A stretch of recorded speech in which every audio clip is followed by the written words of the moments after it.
The secret of சிம்னீஸ் நாவல். புலாவாயோவில் சந்தித்த போது Antony gate தனது நண்பர் ஜேம்ஸ் மெக்ராத்திற்காக 2 வேலைகளை ஏற்க சம்மதிக்கிறார்.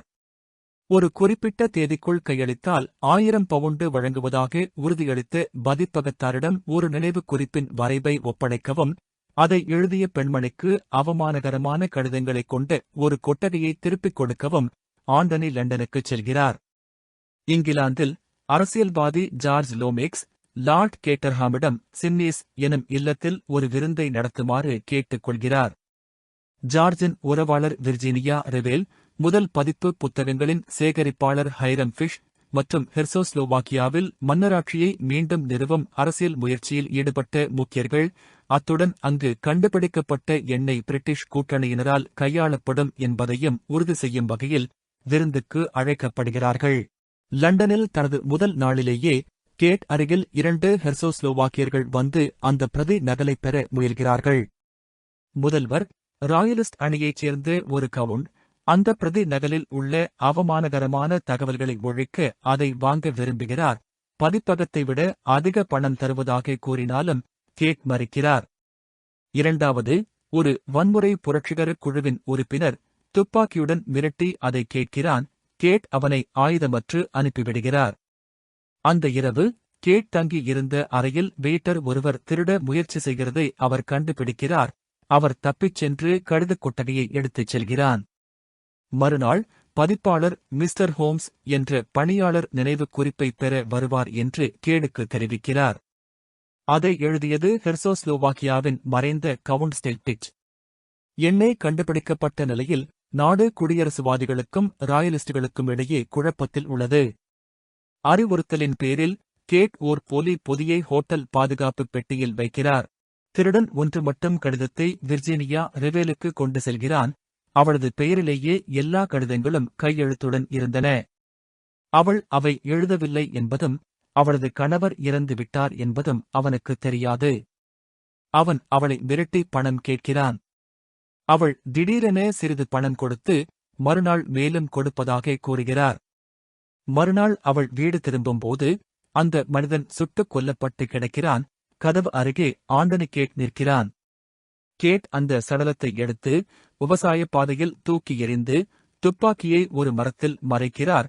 விர்ஜீனியாவிற்கு அவமானம் ஏற்படாமல் அவள் சிம்னீஸுக்கு செல்வதற்காக. சிம்னீஸில் ஹெர்சோஸ்லோவாக்கியாவின் தகுதியான இளவரசர் மைக்கேல் வந்த அந்த இரவே கொல்லப்படுகிறார்.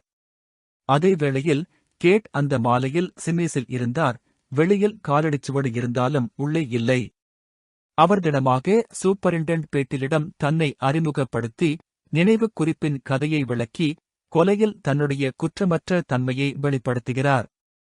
மிஸ்டர் ஹோம்ஸ் இறந்த இளவரசரே என்பது கண்டதும் கேட் தனிப்பட்ட முறையில் கொலையாளியை தேட முடிவு செய்கிறார். பேட்டில் முக்கிய விசாரணையை முன்மொழிகிறார். அடுத்த வாரிசு நிக்கலஸ் அமெரிக்காவில் எதிர்பார்ப்பின் பேரில் பணம் திரட்டியிருந்தார். கேட் சமீபத்தில் பணியில் சேர்ந்த கோவர்னஸை பற்றி விசாரிக்கிறார். பிரான்சில் உள்ள அவளது முன்னாள் பணியாளரை சந்திக்க பயணம் செய்கிறார். கோஹினூர் வைரம் லண்டன் கோபுரத்திலிருந்து சில வருடங்களுக்கு முன்பு திருடப்பட்டது. அதன் பதிலாக போலி ஒன்று வைக்கப்பட்டது. பிரெஞ்சு நகை திருடன் கிங் விக்டர் இதை செய்திருந்தான்.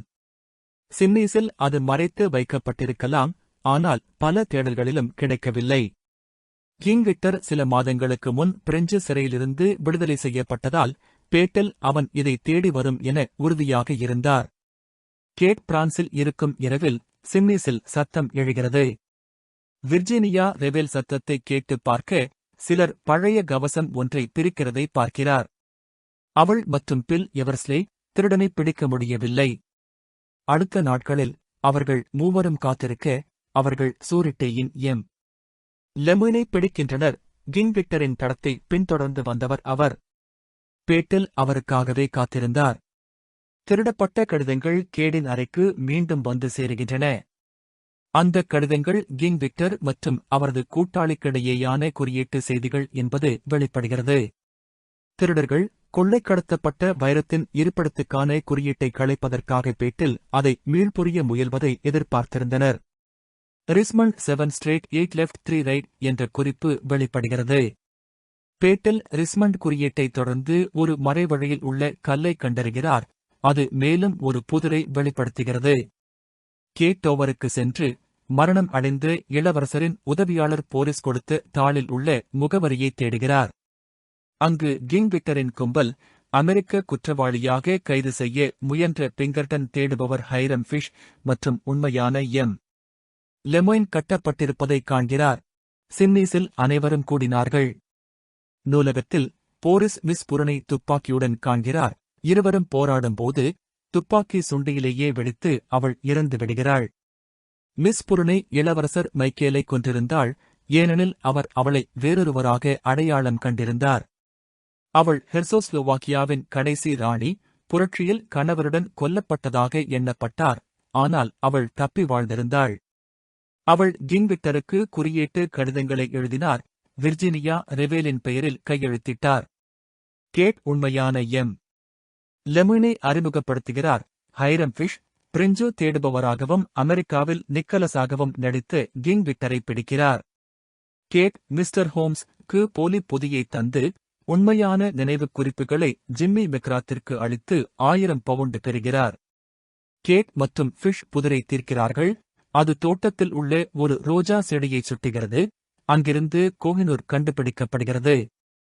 ஆண்டனி தன்னையே காணாமல் போன இளவரசர் நிக்கலஸாக வெளிப்படுத்துகிறார்.